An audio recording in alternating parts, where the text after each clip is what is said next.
રાજકોટ જિલ્લા વિકાસ અધિકારીએ પંચાયતોને મહત્વનો પરિપત્ર કર્યો। ચૂંટાયેલા મહિલા પ્રતિનિધિના બદલે પતિદેવોના વહીવટથી ડીડીઓ લાલગુમ થયા છે।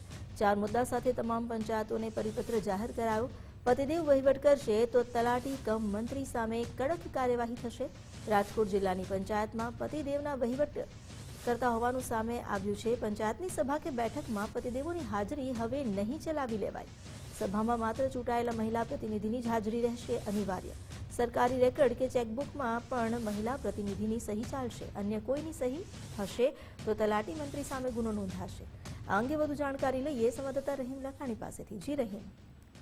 ચોક્કસપણે ઘણા સમયથી સામે આવ્યું છે કે જે તાલુકા પંચાયતો હોય, જિલ્લા પંચાયતો હોય કે પછી પંચાયત જે હોય છે, ત્યાં મોટા ભાગે જે ચૂંટાયેલી મહિલા પ્રતિનિધિઓ હોય છે, પરંતુ મહિલાઓની બદલે તેમના પતિદેવો દ્વારા જ આખો વહીવટ ચલાવવામાં આવતા હોય છે।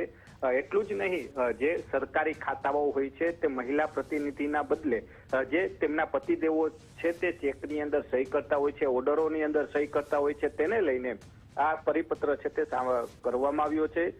સૌથી મોટો સવાલ એ પણ ઉત્પન્ન થઈ રહ્યો છે કે હવે બેંકના ખાતાઓ હોય કે કોઈ પણ સ્થળ પ્રકારની પ્રવૃત્તિ મહિલા પ્રતિનિધિની બદલે તેમના પતિદેવો કરશે તો તેની જવાબદારી જે તે વિભાગના જે સરકારી કર્મચારી હોય છે, તલાટી કમ મંત્રી હોય છે, તેના ઉપર જવાબદારી બેસાડવામાં આવી છે।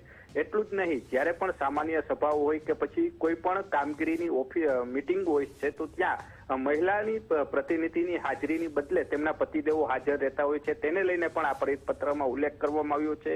એટલે કહી શકાય કે અગાઉ પણ ગુજરાત ફર્સ્ટ દ્વારા જિલ્લા પંચાયતની અંદર પતિદેવોની હાજરીને લઈને સવાલો ઉત્પન્ન કરવામાં આવ્યા હતા, પરંતુ આ પંચાયતોમાં પણ આ જ પરિસ્થિતિને લઈને હવે ડીડીઓએ આ પરિપત્ર જે કર્યો છે ને જો આ પરિપત્રનું ઉલ્લંઘન કરવામાં આવશે તો તલાટી કમ મંત્રી સામે કાર્યવાહી કરવાની સ્પષ્ટપણે સૂચનાઓ પણ આમાં આપવામાં આવી છે। જી જી, આભાર આપનો જાણકારી આપવા માટે।